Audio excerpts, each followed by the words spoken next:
Hi, and welcome back to Fear Me It's Brie. We are going to be talking about Tiffany Gomez today, so in the spirit of things, I thought that I would dress accordingly. So here I am. Aside from me playing the video that TMZ supposedly caught candidly in the airport, we are also going to be talking about the runtime for the Marvels because I read an article about that today and I laughed out loud when I did. We are also going to be talking about, I'm going to play a Dylan Mulvaney video. I haven't done that in a while. I just figured it might be fun. And then on a more serious note, we're going to be talking about, I don't know. You can call it serious. I think that it's bullcrap.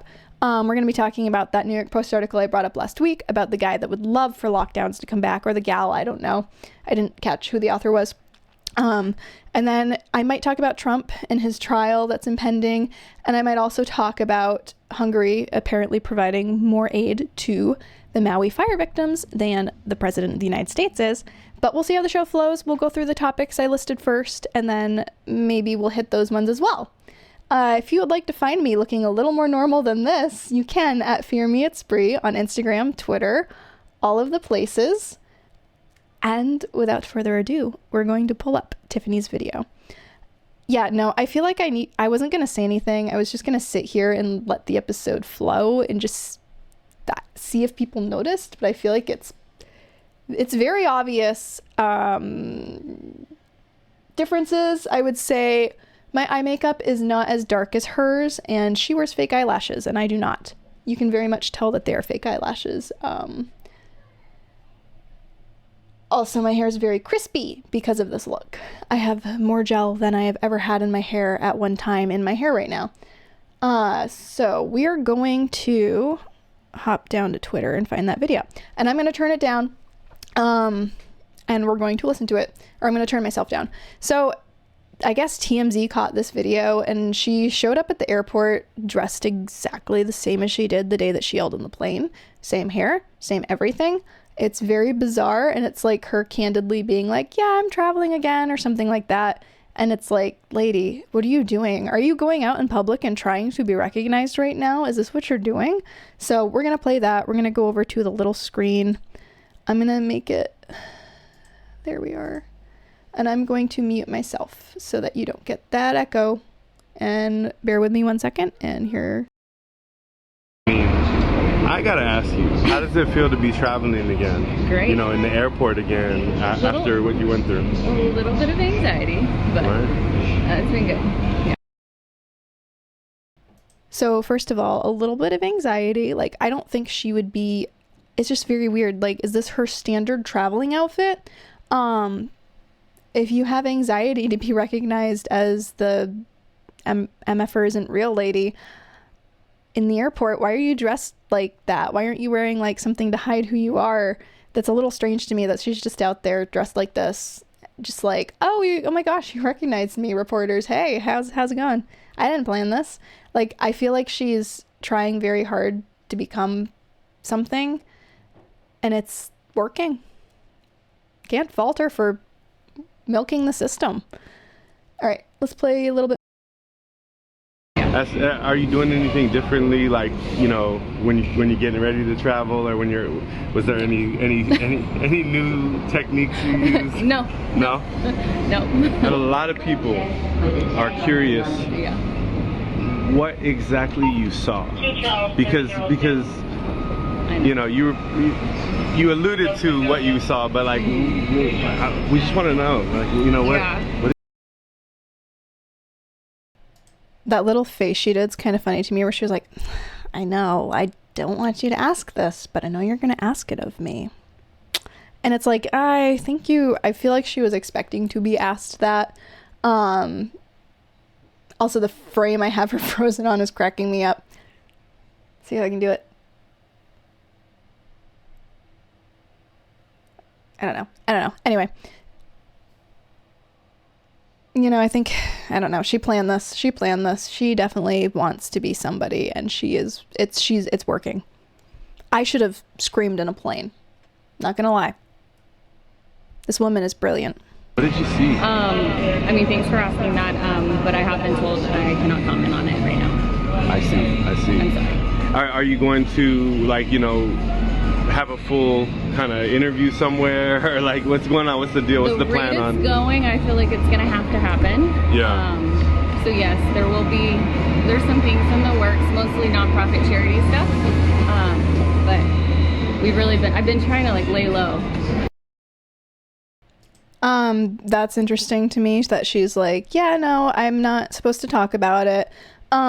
Who's telling her not to talk about it? Is it her lawyers? Is it her job?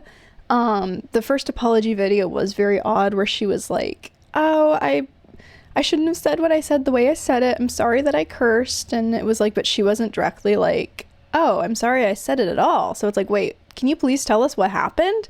So it sounds like she's got interviews lined up. Hey, Tiffany, I would love to talk to you. We could like sit down, girl to girl, have some coffee together and discuss, like, I don't know, MLM mom stuff. You seem like you'd be an MLM mom. I don't know. But like, I'm sorry, I keep seeing myself. All right, let's play the rest of the video. Oh, yeah, so that's interesting that she's got, like, she does have some interviews lined up, but she's not supposed to talk about, so is she allowed to talk about them in an interview? Because I think the world wants to know, like, were you just strung out and were you high, or were you actually seeing something? Or were you somebody that said, hey, TikTok's a thing, the internet makes you live forever. How can I boost myself where I only have 3 Twitter posts, or 4 Twitter posts now, I think, and I'm a viral sensation? So I don't know, maybe she'll talk about it for realsies, maybe she won't. I think I'll finish the video now. There's like 40 seconds left. For the most part, but reporters wouldn't let that happen. So Yeah. Well, like I was somewhat strong-armed into speaking, and now here we are. Well, I do want to know, like, I mean, you won't say to me what you saw right now. Yeah. You can't. All right, just got her too. Yeah. Well, but what about, like, what was the reason that you wanted to get off so bad? Again, can't speak on that right now, but Understood. I was distressed and I was getting off the plane no matter what. I just probably didn't need to make the scene that I made. Right. But I was getting off that plane, for sure. Right, and you stand by that, like, 100%, even now. 100%. Again, like I said, TikTok's a thing, right? That video is right on TikTok. It's just super interesting to me that, like, she's kind of like, well, you know, I was forced to speak up about it. Here I am. You're interviewing me now because I was forced to speak up about it. You know, I don't want to be doing any of this, is what the tone feels like. But I was forced to. I was strong-armed into talking about it. I really hope there's not, like, horrible lag in this video, because on my screen, I'm like, oh, that's bad. Okay, we'll see. I'm not going to stop. We're just going to keep going. But yeah, I found that funny and interesting, and I figured that in the spirit of Tiffany and, you know, just wanting to, like, understand her, that I would channel my inner Tiffany today, and I would, you know, I'd dress up like her just for fun. So, yeah. Anyway, moving on from her, we're going to jump over to another popular lady in yeah, well, we'll just jump over to Dylan. We'll see. So Dylan Mulvaney has a video with Kathy Griffiths, you know, severed Trump head lady, and they were talking about how much fun they had at, like, their awards or whatever, and it's just super painful to watch. And I haven't plagued anyone with Dylan Mulvaney videos in a while, so I figured this would be fun to bring up and show. So we're going to expand that video, and we're going to hop over to that too, so that you can see just how cringy all of this is. Dylan also just won that award where he wore that weird dress that he, like, hiked up like he had an issue with it, and it's like, honey, you don't have anything to have an issue with there. You're probably hiking it up because there's nothing there to hold your dress up. So yeah, it was very weird. And then on stage he was like, I'm gonna go have a beer now, but, like, didn't mention Bud Light, as in, like, I still support them and you should too, and basically was like, you guys need to be doing more for this community, as if, like, you know, people already aren't bending over backwards for them. But I just thought that this was an incredibly cringy video and kind of worth throwing up. Well, yeah, worth throwing up over, but worth throwing up on the screen for all to see. So we're gonna play that. I'm gonna mute myself again because double audio is not fun, and I'm sorry. Kathy Griffin. Yes. What did we just do? We just had a salon for you. You were the guest of honor. Thank you. What is a salon? A salon is a dinner or lunch event where everybody sits around. No phones allowed. No phones. No side conversations. No side. And we go around the table. And we had to ask permission to go to the bathroom. I don't care for that typically, but this one time I did let you go. And we had some, I mean, a lot of came up. Rosie O'Donnell was here. Meredith Lynch. Margaret Cho. Sia. Taylor. It was Sia sang. Sia did sing. What about that? And honestly, one of my favorite days ever. Yeah. So thank you. It was a blast. I love you. Love you.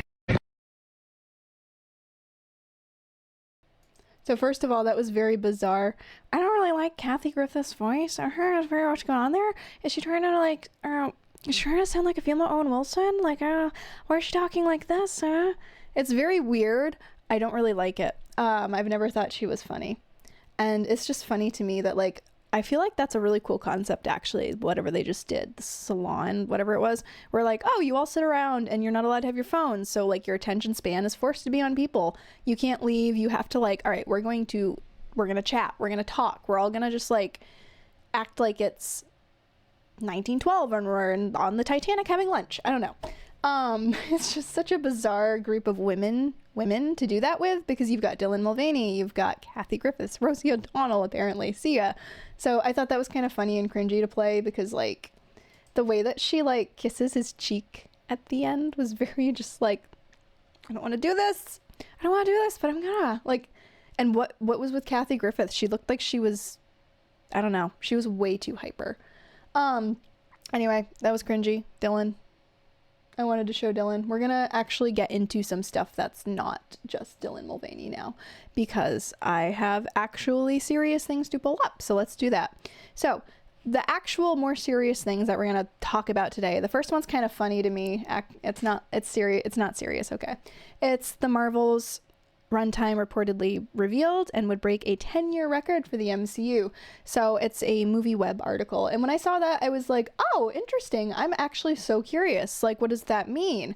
McDonald's, think they just stopped doing it, but for the longest time, I would go there with my son, right? And, oh, Mom, can I get a Happy Meal? I guess so.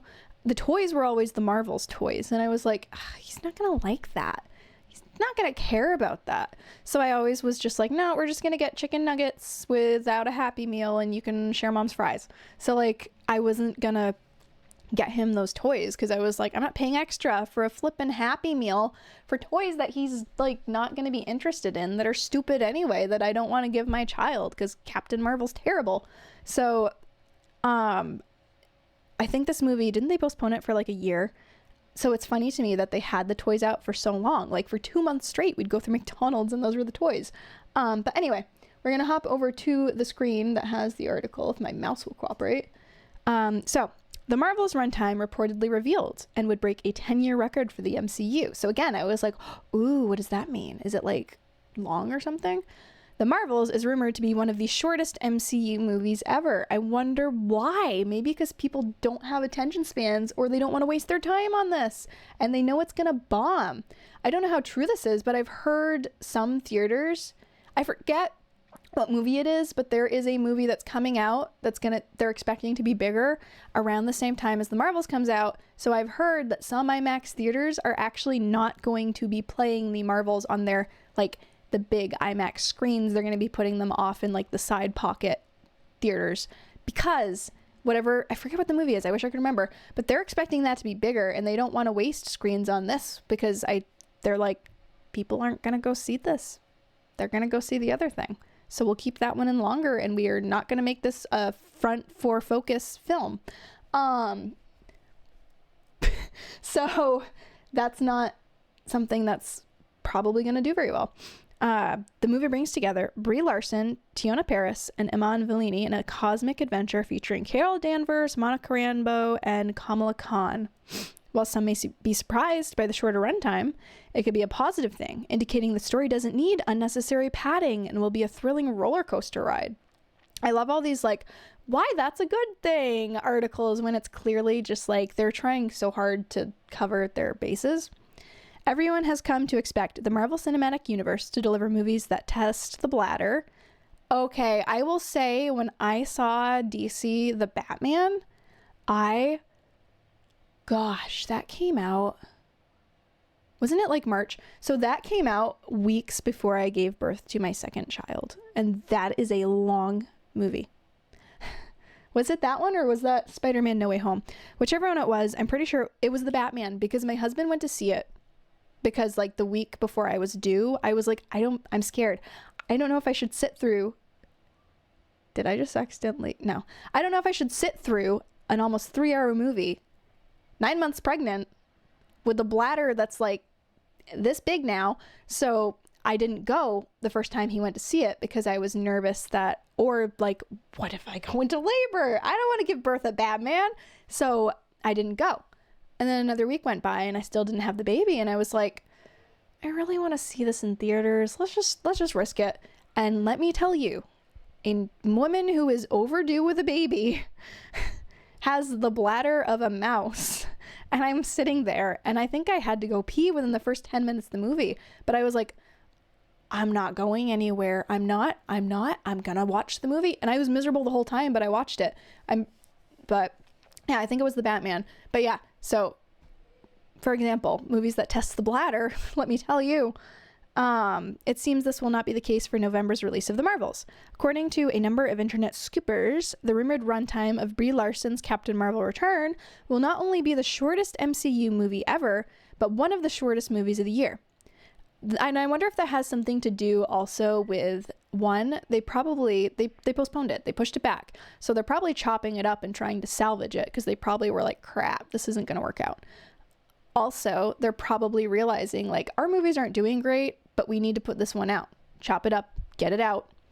And people don't have attention spans like they used to. And people aren't fans of this character. And I wonder if they learned with Eternals being such a big, like, we've got to make it long, we've got to make it important, we got to make it cool. Oh, people didn't like that? Crud, take out everything unnecessary. People don't want to sit through this. I'm not going to go see this movie in theaters. I might watch it on Disney Plus, potentially, if we even have it at that point anymore, because we're not going to be having it in the next month or so.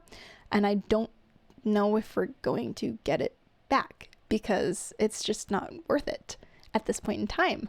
I can go find used, if I really want my kids to watch the classic Disney movies, I can go find them at like a thrift store. I can go to a used movie place and I can get them for like $2. Do I need to pay for Disney Plus? Not really. Do I like anything new that's coming out? Not really. If there's something that they produce, like a Marvel movie, that's gonna be something that I'm actually kind of somewhat borderline interested in, maybe I'll make the effort to go see it in the theater. I haven't watched Wakanda Forever. I have not watched Quantumania. I don't want to. I don't care. Wakanda Forever I'm kind of interested in the sense of like if somebody put it on, I'd watch it, but I don't care. We did watch Love and Thunder, and that was a terrible mistake, and I wrote a review on it actually a ways back. It's somewhere in my Substack because I hated it so much. And then we did watch Guardians 3, and I loved it, and I actually cried. So that was like, oh, hey, look, a flower in a pile of poop. Like, that's what that movie felt like. Like, the poop around the flower is, like, squishing it and, like, killing it. And, like, the flower's, like, wilting and dying, but it's still holding itself up. But it's surrounded by poop. That's how I feel about the MCU. So I'm probably not going to see that movie. I don't care. And if I don't have Disney Plus to watch it when it starts streaming, I could die happy. I feel like a lot of people feel this way about this movie.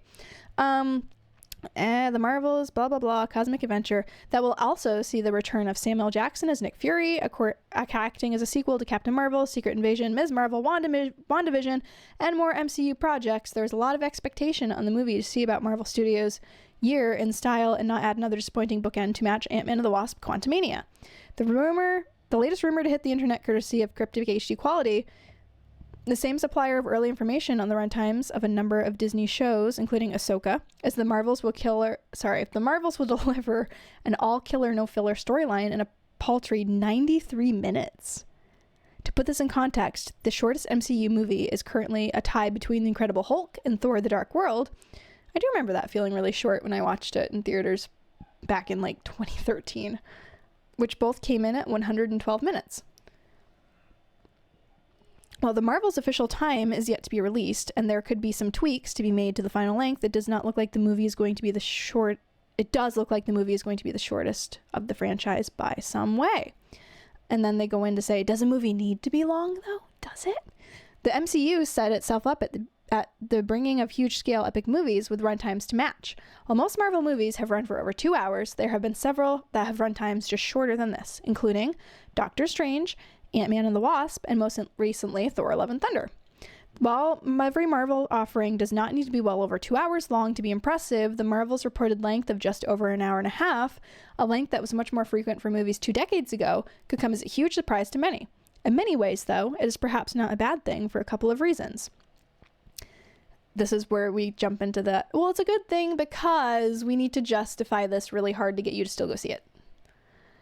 The Marvel Cinematic Universe has been known to push boundaries when it comes to the length of some of its movies, and there are usually at least 20 minutes that could be shaved off any MCU release. Sometimes I feel that way, sometimes I don't. So my issue with Captain Marvel is they had like multiple writers and directors because they wanted to make such a point to say, look, we don't just have a female writer and director for this movie, we have multiple female writers and directors for this movie. They had multiple people writing it, multiple people directing it. So if you take each act of that movie, it feels like a different movie. The first one, the middle, I don't know what that is, and then the ending arc. Like, it just felt like 3 different movies mooshed together into one movie written by 3 different people. And you could tell because Brie Larson, acts differently in each act. She goes from like, I'm trying to emulate Tony Stark, but I'm doing a bad job, to like, hey kid, I'm like the aunt you never had. Like, connecting with a child and it doesn't work because she just doesn't have the chemistry to do that, to all of a sudden she's like fighting Jude Law and he's like, fight me, and she's like, I don't have anything to prove, and just like, you know, which I was like, oh, that's really just anticlimactic and stupid, and I hate this movie so much. Jude Law is like the only reason I watched that movie, because I love Jude Law. He's fantastic in Enemy at the Gates. Watch that movie if you have not. I can't remember who's in it. Is it Ed Harris? But it's basically, sorry, rabbit trail. But Enemy at the Gates is it's based on a true story about a Russian sniper and a German sniper in World War II that were always trying to get the other. And it's fascinating. And it's such a good movie. And Jude Law plays the Russian character. And it's one of my favorite movies. So watch that movie. It's one of the reasons I love Jude Law. So naturally, I wanted to watch Captain Marvel because Jude Law was in it. And then I was so disappointed in so many ways. So I also don't agree with all Marvel movies need to have 20 minutes shaved off the runtime, because like, I know it's kind of different with Venom because it's Sony. It's Marvel Sony. It's not MCU. But my husband and I both agreed with Venom. It felt like they shaved off 20 minutes. And it felt like they shaved off 20 minutes. Like the character development and chemistry between him and his girlfriend, it wasn't there when they kind of like broke up and got back together, and it just was very strange. And both of us were like, I feel like there's like a 20-minute interlude here of character development that they took out of this for some weird reason and did not add back into it for some reason, like when they were chopping it up. So sometimes taking time out of a movie can destroy it, sometimes it can help it, because there's other movies where we've watched in the MCU where we were like, okay, well, they could have not had any of that and I would have been fine with it. We just watched Moonfall with Patrick Wilson. I love Patrick Wilson, one of my favorite actors. And one of my biggest issues with that movie is it jumps back and forth between him and the girl going to space, to the moon, to keep it from falling on the earth and killing everyone, to his son and his mom and stepdad escaping from the moonfall, trying to get to where Patrick Wilson will be able to help them or whatever. And just like the pacing of the movie, I liked everything with Patrick Wilson's storyline, but then when it would jump to the kids, they just added weird stuff, and like it just didn't feel like, I don't know, like they could have cut all of those scenes out of the movie and it would have still worked fine, or just had it be written better or be written more interesting. But Moonfall was interesting, I will say. I did enjoy it. It was very strange, but I enjoyed it a lot. Just not the scenes with the teens when they were like, I'm just going to talk about it. There's a part in the movie, right, where they're all from California, and the stepdad, like, they're like looking for stuff to survive, and these looters come in and they've got like guns on them or knives or something, and the teenage son pulls out a gun and he's like, let us go, or like, he's like, we're taking this stuff, and they're like, oh, okay, and the stepdad's like, oh, I hate guns, even though his like teenage son just like saved them with one. And then there's a part where like they run back out and the mom's like, what happened? And they're like, we ran into some trouble. And the mom goes, please tell me you didn't rob those people. And it's like, this is just dialogue that doesn't feel real. Like, it doesn't make sense in the context. If you were in that life or death situation with your children and some marauding raiders showed up and tried to kill you for the supplies that you were going to take, I don't think you'd be like, oh, please tell me you didn't rob them. I feel like you'd be like, it's us or them. Like, that's what it would be, right? I have kids. I know that parental, like, I'm going to do anything to protect my children. And if they come between me and my kids, there's going to be fur flying. So it just was very weird. And there was things that didn't feel like they were written intelligently. But anyway, I digress. Let's talk back about this again. The succinct runtime, if true, could simply mean that the story does not need 2 hours plus to tell, and therefore has simply chosen not to include any unnecessary padding. I downloaded the Taco Bell app yesterday, and now I'm just getting Taco Bell notifications. I don't want tacos right now. This would be a breath of fresh air and would not do any harm to the movie if it means the audiences come out of the cinema feeling like they have been on a tight, thrilling roller coaster by the end of it. Or a confusing, why did they cut things out? Who knows? The Marvels is expected to hold its scheduled release of November 10th, despite the ongoing Hollywood strikes. So, yeah, I don't know. Maybe it'll be a good movie, maybe it won't. But I'm going into all of these Disney productions with such low expectations that, as I said, I enjoyed the first 2 episodes of Ahsoka more than I thought I would, because my expectations were in the gutter. Like, they were in the trash. They were in the black water. My expectations were so low that they were floating in sewage black water. Right? And I'd say my expectations crawled out of the sewer, sat next to it, and said, yeah, it wasn't too bad. I smell bad. It stinks, but it was all right. I could watch that. But I've heard, like, since episode 3, people are just like, and viewership is falling off. And now I'm like, is it worth finishing? So I don't know. We'll see if I finish Ahsoka. But anyway, I thought that was kind of funny that the Marvels, they're like, we're going to make it really short. It's a good thing. We got to like promote that. So now we're going to go into the New York Post article that I found last week about lockdowns and why this person would love for them to come back. And I said they made some valid points in this where they were like, well, we did things that we've been, we connected, families connected. And like, instead of just being out and busy and doing that, we all connected. Why did it take a pandemic for you to do that? So, and a government imposed lockdown for you to do that. And of course, in the spirit of all these things about like, hey, we're going to be having lockdowns again, guys. They decided to publish this article, the New York Post did, November 16th, 2022. So it's actually old. So I feel like, we're going into an election year. We know what's happening. This article was published about 2 years, like midway before the election year. And then all of a sudden, like, I saw it trending in my feed for some reason on Twitter. And I was like, why is this trending? Like, 1, it's older. 2, oh, they're trying to Pavlov us into being like, oh yeah, that wasn't so bad. I do hope we have another lockdown. So we're going to look at that. It is by Leah Goulis. I don't know how to say their name. But we're going to read that, see why they think we should have another lockdown, and talk about why we disagree with them. Before I get trolled, let me just start off by saying that by no means do I wish another lockdown or deadly COVID wave upon anyone. Then why are you saying why I'm hoping for another COVID lockdown? 1, many families were devastated by the virus. Yeah, you think? Small businesses suffered, and loved ones were separated for far too long after the COVID-19 landed on our shores in 2020. It has been a terrible time. Yeah, you think? But as more and more talk about a 4th wave, again, remember, this is November 2022, keeps creeping into our daily conversations and news updates, I can't help but be a little bit excited about the idea of being locked down again.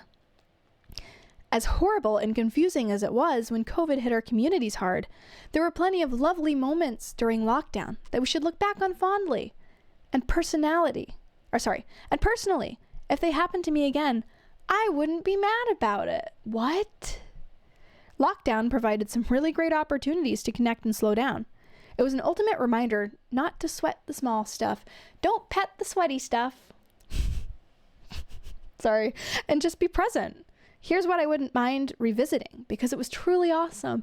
My thing is you can do these things without a lockdown, okay? You can do these things without the government forcing it upon you. Working at home was the best. I'm going to pause that. Essential workers aside, when organizations announced their plans to return to the office, you could hear the collective sigh from miles away. Working from home has great benefits. Firstly, you could work from anywhere. For me, it was my parents' farm in the Southern Highlands, and there was no commuting into the city or navigating bad traffic. You literally got up, logged on, and away you went. Which I'm not going to say working for home, there's so many people that want to do that. I know people who used to go into office and now they have a work from home position and they're able to do that. And it's so much more relieving to them because they're like, oh, this fits in with my schedule so much better. I don't really have a job. I'm a stay-at-home mom. I don't technically work from home right now.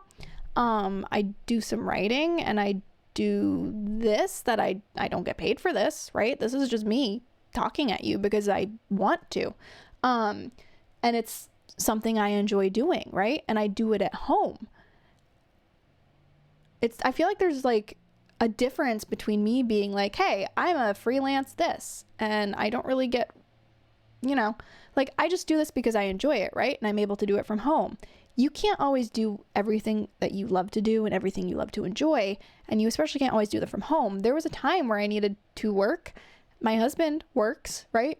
His job's not a job he can do from home, and he's not whining about that. And he's not like, I wish I could do work from home, where it's like, I just feel like that's kind of a lazy attitude in some ways, to be like, oh, I'm so inconvenienced by the fact that I have to do something that people did for thousands of years and get up off my couch and put on pants and go work to provide for my family or myself. And it's just like, I get it. I get why you want to do it. As a stay-at-home mom, if I could find a job that allowed me to do it from home, I would do it. But mostly because I have children to take care of. I have a house to run. You know what I mean? Anyway, I'm not saying if you work from home that you're lazy. I'm just saying this attitude behind it that this person has is a spirit of non-work ethic. I was fitter than ever. See, that doesn't make sense to me because I gained weight during the lockdown, quite a bit. My husband and I both, when he noticed where he was like, oh, I don't like this, he would work out daily. I did a little bit, but I kind of fell out of it. And then I gained weight because we were just home. We couldn't go anywhere. We were home. We were consuming. I wasn't doing anything and I gained weight. That's how it works. And I feel like in the last year, right? So the average woman in the last year, my husband was just telling me this last night. I'm trying to remember what it was. But for the average female, I want to say it is 5'3", which is slightly taller than me, and 175 pounds. Which is, I'm 117. So it's 50 pounds heavier than me. Which isn't a bad thing if that's your height and weight, but just saying the average weight for a woman, height and weight, didn't used to be that. But within the last few years, due to the lockdowns and people's inactivity and immobility, that is where we have come to. That's where it is now. So after the initial COVID, kilos took over my body and I was finally able to manage the constant snacking while at home. What? No. Calories in, calories out. You're always going, if you're not working them off, your body's not just gonna it's adjusting and it's getting rid of them on their own magically. The calories are disappearing. I don't know how. That doesn't happen. You either stop eating or you work them off. That's just science. Being locked down meant I was able to squeeze a long bushwalk into my day, something I never had time to do when I was working in the office. And that does make sense because, yes, sometimes there's people who cannot have, like, they don't have time to work out because of their long day. But you can make an effort. You're going to do the things that you want to do. So, for instance, my husband gets up very early. There was a time where he wanted to work out, but we lived further from his job than we do now. You know what he would do? He got up at 4 a.m. to do his workout, right? So that he could be ready for work and leave by 5:30 and still come home and spend time with us as a family instead of coming home, working out, and going to bed and not seeing his wife and, at the time, one child, because I don't think we had our daughter. But either way, he made time for that because it was important to him. Even though his schedule was busy as crap, he made time for it, right? And now we live closer to his job, so he doesn't have to do that. And he has a whole different routine that, works better than getting up at 4 a.m. to do it. But you make time for the things that are important to you. And I'm guilty of it because I am not the best person when it comes to working out or exercising. I'm one of the people that's like, oh, I'm going to do it. And then it's like a week goes by and I'm like, I didn't do it last week. And then I have some weeks where it's like, hey, I did it every day this week. I did so good. And I feel great. And I am very bad at being accountable with working out and things like that. I always feel great when I do, but that's the thing. I prioritize and I choose what is important to me, and that's what I put at the forefront. And admittedly, it's not always my health, but you can prioritize your health. You can make time for these things. You just have to maybe say, well, today I'm not going to play that video game. When I get home from work, I'm going to do a workout. Because how much you want to bet that this person probably goes home and is like, I don't have time to go for a walk, but I'm going to scroll Twitter for an hour. I'm going to watch a movie. You know what I mean? Like, you make time for the things that are important to you, like I said. With the children and the dog in tow, we were walking an average of at least 6 kilometers a day. It meant we all got some fresh air in our lungs and became fitter than ever. Those COVID kilos melted away quickly, and we all felt great at the end of each day. And I get that. Like, with kids, with kids it is hard. It is very hard to get in everything you want to do in a day. I know. I have some. Sport was a daily lesson during homeschooling. Speaking of being fit, and I'm going to gloss over the blank fight that was homeschooling. See, homeschooling does not have to be a fight with your children. I was homeschooled K through 12. I think I turned out all right. My brother was homeschooled K through 12. We are planning on homeschooling our children all the way up through, maybe finding some co-ops or some things like that they can join, or some kind of sport or something like that. Things that I can't provide because I'm me, right? I don't run a soccer team. So like things outside of the home as well that they can do. But homeschooling doesn't have to be a knockdown, drag out fight. I don't know why you're treating it like it does. Having time to include daily sports was something that was welcome in our home. After whining about, my mouse was covering that. After whining about recount writing or times table practice, it was time to hit the local park for some sport each time 3 p.m. rolled around, and it was something the kids actually look forward to. Why are you whining about practicing your multiplication facts? Like, you're acting like, okay, we live in a world where it is so easy to just send your children to school for the day and be like, see you later.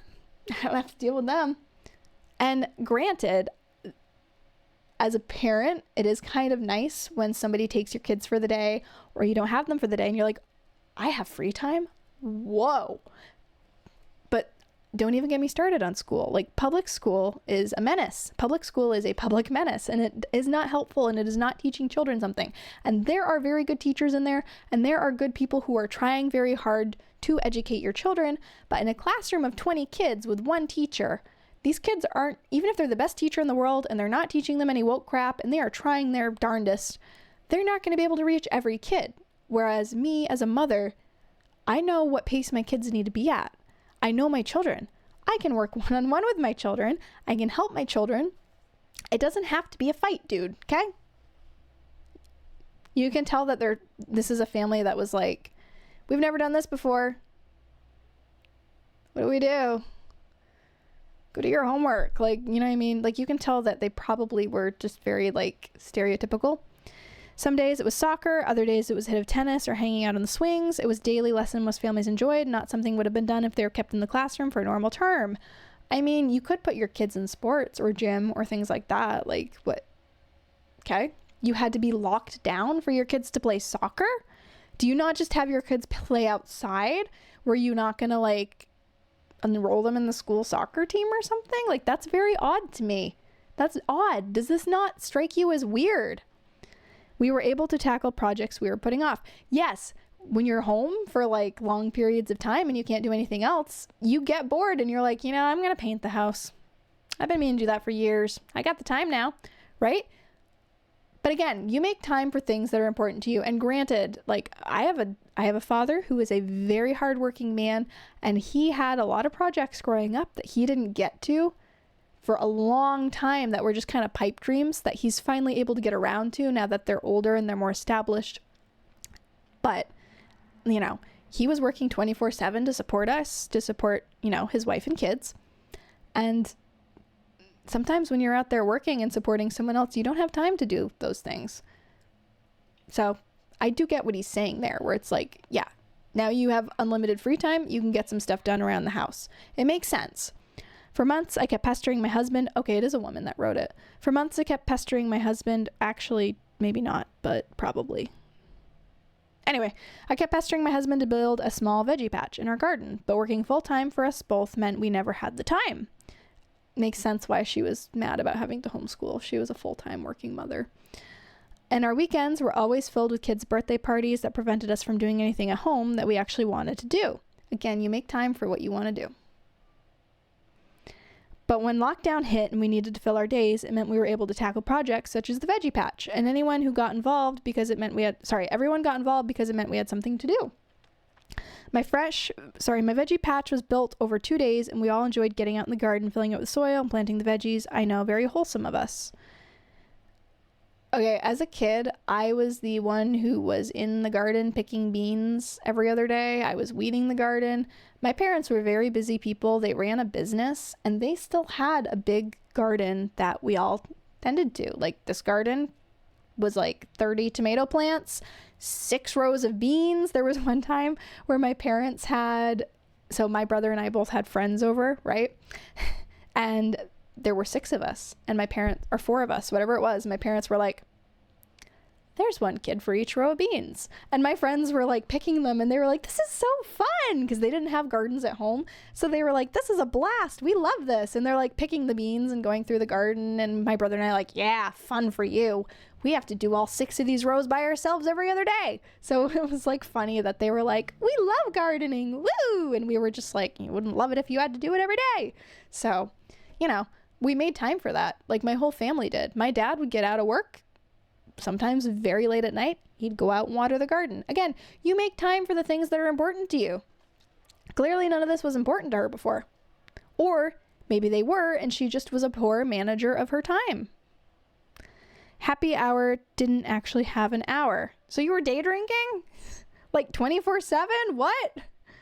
I know you'd be lying if you told me you didn't bust open that bottle of gin or pour yourself a cheeky end of the day wine before 4 p.m.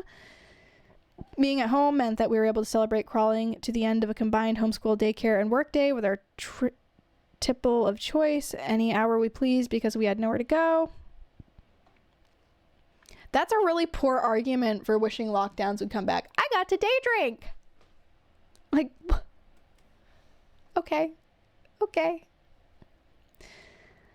Life lessons that the classroom couldn't teach. You're supposed to be doing that anyway. You were a parent.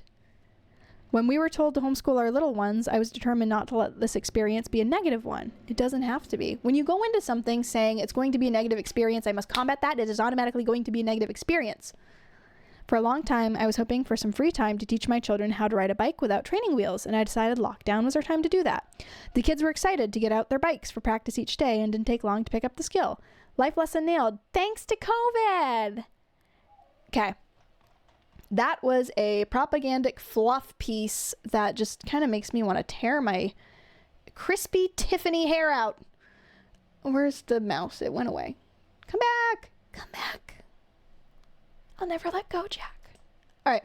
So the reason that I really just hate that article so much is like, it took COVID, it took like a lockdown for you to spend time with your family, for you to work out, for you to take care of yourselves. You guys really needed to prioritize things differently if this is the case.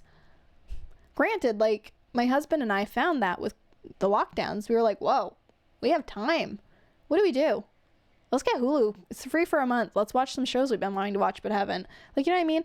Like, we filled a lot of that free time with like, oh, let's binge this show or like something like that, because we were already doing things with our family.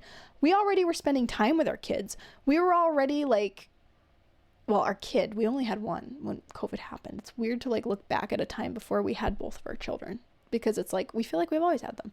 But, you know, we would spend time with each other. It's just so strange to me. Like, the modern family is such a strange thing where it's like, I'm going to teach my kids life lessons outside of school today. And it's like, you're a parent. You already are supposed to be doing that. It just doesn't make sense to me, this mindset.